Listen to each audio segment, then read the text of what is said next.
What's up, Jether? Thank you very much for the video idea. It's actually a concept that I've thought about very thoroughly, extensively. Understanding who you are as a person and not what you want to be perceived as. Not what you want to be perceived as. And it's kind of like a long-winded answer, so bear with me. And again, I want to preface every video. I forget to do it all the time, but I truly want to preface every video with, dude, I'm just a monkey. I'm just a monkey. I don't know anything. I'm 25 years old. So please take everything I say with a grain of salt. This is just the conclusions I've come to. And dude, I know for sure that my understanding is going to deepen as I continue to live my life. So just take what's useful for you. Just take what resonates with you and run with it. But it all goes back to spirituality. It all goes back to, and this is from the Mandukya Upanishad, right? So one of the sacred texts of Hinduism.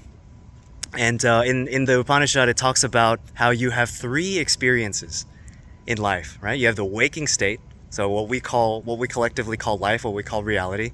We have the dream state, right? So when you're asleep and you're seeing stuff, experiencing things, but your body's just chilling. And then the deep sleep state, when you say, "Oh, I slept like a log. I have no recollection of anything." It feels like time just fast forwarded. And those, it's what you actually are, your true identity is the witnesser of those three states, right? Because you say like, "Oh, I was 3 years old," or "I was 11 years old," or "I had a dream," or "I slept like a log." So it's that continuous I cognition that you have. That's what you really are, right? Because like I say, "Oh yeah, I was at one point in time 3 years old," but every single molecule that comprised my body then has been cycled out, or I shifted places, locations. So it's like, am I really the same person? It's just like a constant ship of Theseus. So it's like, what am I? What am I? And, if you go to Madhyamaka Buddhism, they have the concept of shunyata, right? So it's just emptiness. If you really analyze what the self is, it's just an illusion. There's absolutely nothing there. And the Hindus take the opposite approach. They're like, "Oh, it's actually the infinite. The infinite." They call that witnessing consciousness, that pure awareness, God. And so every single person, every single conscious agent that you interact with is God at their core, right? But Hanuman said it perfectly. When I think of myself as a body, God, you are my master and I am your servant. When I think of myself as a sentient being, you are a huge whole and I'm an infinitesimally small part. And when I think of myself as pure awareness, pure consciousness, you and I are one reality, right? So while we're navigating this life, what we call reality, what is referred to as the Vivaharika level, the transactional level of reality in the Vedas, that we have to operate as these meat machines, right? And that's where the word person comes from, right? Persona, mask. We're putting on a mask. And in order to function in society, we gotta play nice, right? We can't just do everything willy-nilly. We gotta be considerate. We gotta work together, right? And that's pounded into us by our parents from a young age, right? And their approval truly means so much because our survival is contingent on it. Yeah. So, but the thing is, the sad part is not being able to grow out of that approval stage. Not being able to be like, "Yo, I am my own person now. I'm going to see reality through my own two eyes," and function out that. And social media is not helping in the slightest. Really, really not helping in the slightest. And so, a few concepts to help tackle the problem of needing other people's approval or feeling fake because you're not living authentically because you're just so addicted to other people's approval is the 20-40-60 rule. It's like when you're 20 years old, you really care about what other people think about you. When you're 40, you stop caring. And then when you're 60, you realize that they were never giving a fuck to begin with, right? It's so crazy. So just learning from old people. Just listen to the regrets old people have on their deathbeds. They're just like, "Oh man, I really should have started that business, or I really should have asked that girl out, or I should have just allowed myself to be happy." It's like, no, dude, it's now. It's right now, right? Today is 9,166 days has elapsed for me since my birth, right? And I'm 25. So when I tell people I'm 25, you're like, oh my goodness, you're so young. You got your whole life ahead of you. If I get to make it to 80, right? If I make it to 80, I'm 31.4% done with my life. 31. Almost 1/3 done. It's just going, dude. And you're younger than I am. Dude, you have it so good, man. Like, you're tall, you're handsome, you're wise, you're kind, you're humble, you're ambitious. Like, dude, you just have like the most stacked deck. Just the most stacked deck. And whenever we have conversations, it's truly such a pleasure. And yeah, man, like, just memento mori. Memento mori. The Stoics said it great. The Stoics are just so freaking legendary. It's just like, think of yourself as dead. You have lived your life. Now take what you now take what you have and live it properly. Take what you have left and live it properly, right? So imagine you died tonight. Imagine you died a week from now. How differently would your values change? How much, there are 168 hours in a week. So like, how much time would you be spending, how much more time would you allocate to telling people that you love them? Or like, just cutting toxic people out of your life and, like, allowing yourself to do the things that you genuinely resonate with, but may not necessarily garner the most amount of social approval. Like, dude, it's just going. 150,000 people die every single day. 117 billion people have existed. And you're just 1 out of 8 billion living right now. Yeah, dude, it's just like, we're all gonna return to dust. And what is this? What is this, man? What is this? So it's just about giving yourself the permission to just be happy now, live the way you want now. And death is the greatest, equalizer. It really kind of just shines a huge, like a crazy spotlight onto the things that actually matter. Yeah. It's like, yeah, dude, no one's gonna care. No one's gonna care that you weren't happy or you didn't fulfill your potential. Like, no one's gonna care. No one's going to even know. And it's not that they don't care. It's that they can't care, right? Like, they have to shit, they have to piss, they have to eat, They have goals. They're just like us. Yeah, dude. So just ask yourself.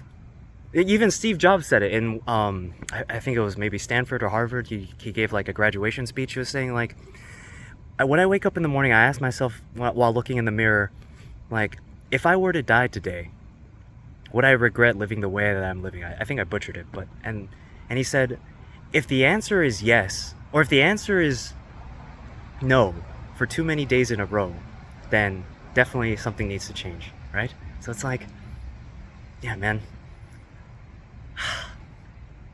The gift of life, the gift of experience. And from my current understanding, the most important, this is just an opinion, right? This is a very unpopular opinion, and it sounds like I'm a religious proselyte, so I don't really talk about it much with other people, but from my current understanding of reality, the point of life, the meaning of life, is to recognize what I said earlier in the beginning of the video. It's to recognize the divinity that's already within us, right? To recognize that we are God. We are not this mind-body complex. We are actually God. And that is the test. So when people talk about, oh, I'm like a spiritual entity having a physical experience, that's what they're talking about. That's what they're talking about. You are that witnessing consciousness. And in Buddhism they call it nirvana. In Hinduism they call it moksha. It's enlightenment. It's enlightenment.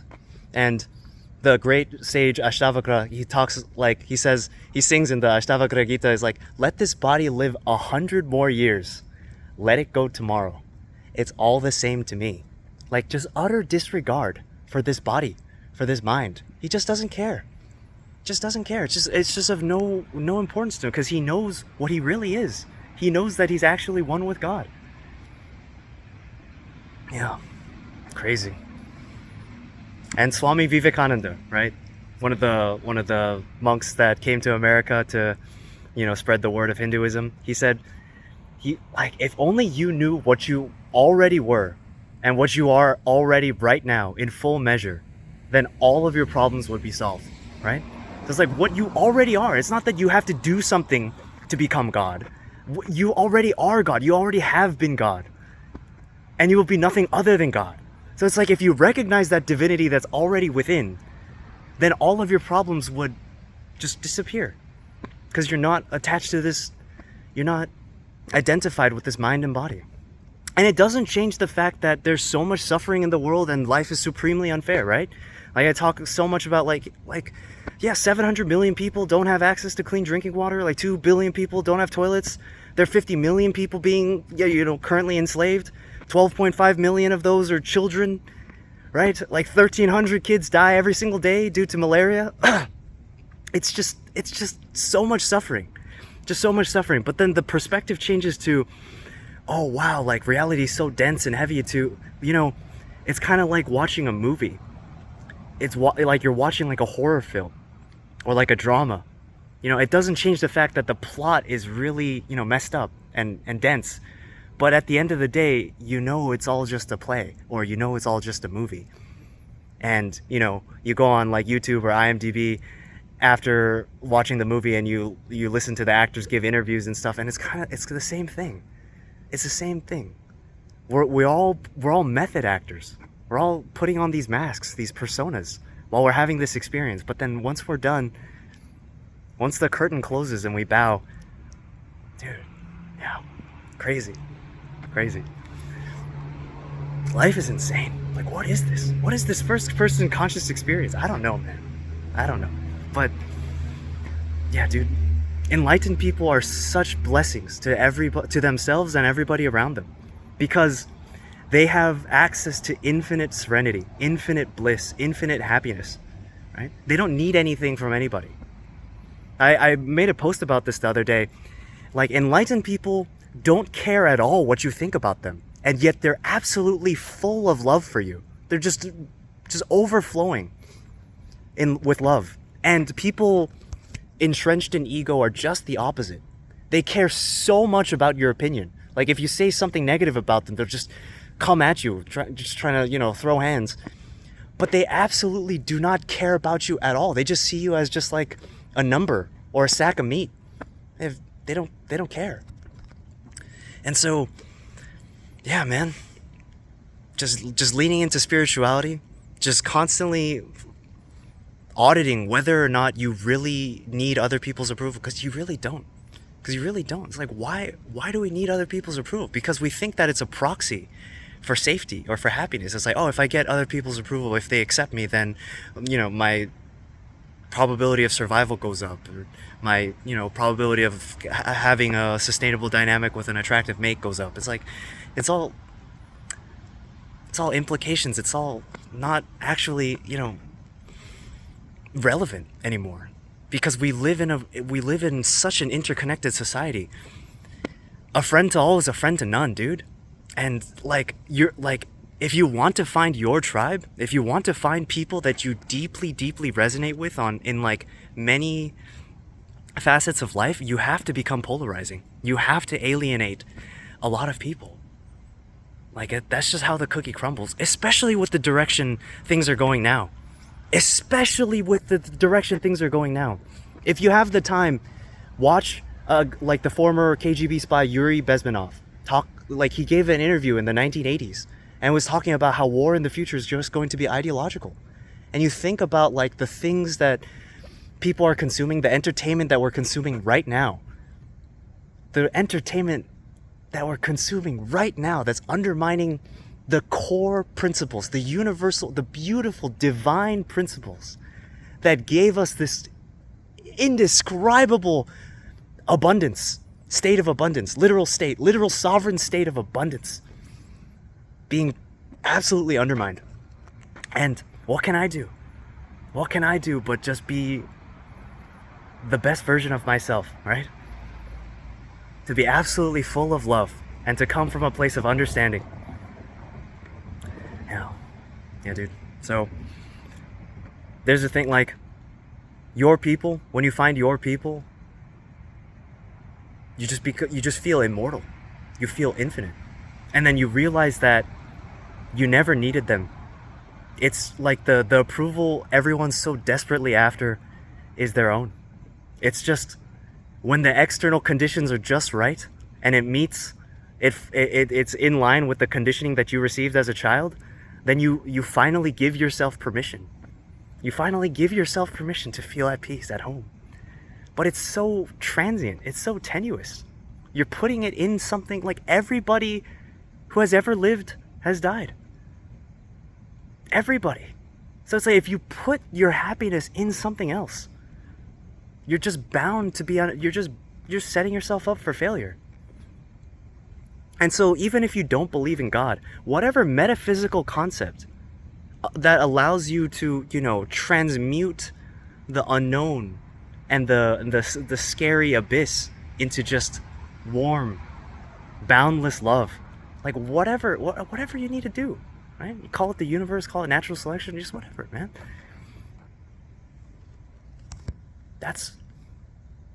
It's the ultimate flex. It's the ultimate flex. Yeah. Abundance, love. And dude, like, the reason it's an ultimate flex is because, like, you have to earn it. You have to earn it. Like, I used to be morbidly obese, right? When I used to go for runs when I was morbidly obese, it was torture. It's the thing I dreaded most every single day. But now I look forward to my runs. I actually get upset if people try to prevent me from running.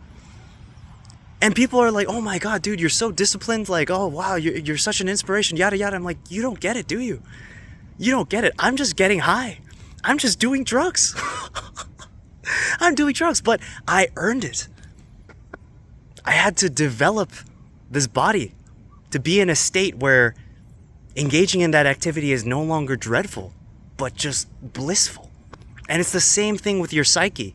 And it's the same thing with your worldview. Like, the reason why people can't act in accordance with, like, universal principles is because they consider it to be a sacrifice. They consider it to be a sacrifice. If we use the metaphorical living in the world of Satan, we're just surrounded by temptation, then it's absolutely a sacrifice to try to remain in alignment with God, right? But it gets to a point where when you're no longer identified with the body or the mind, and you have like an ethernet, you have like an umbilical cord connection with God, then it's no longer, it actually becomes the most selfish thing to act in accordance with universal principles. Like, you don't need, you just regard everything in the world as disgusting because you just want to stay in that pocket. Like, I am the chariot and God is the charioteer. And then in the Tao Te Ching, it talks about how empty we must be found. Like, the vessel must be empty, and then it gets filled with that divine energy, with that divinity. Yeah. Yeah. All right, sir. Well, thank you very much for listening. I really rambled on. If you have any other topics that you'd like for me to talk about, I'm all ears. So I love you very much, sir. Bye.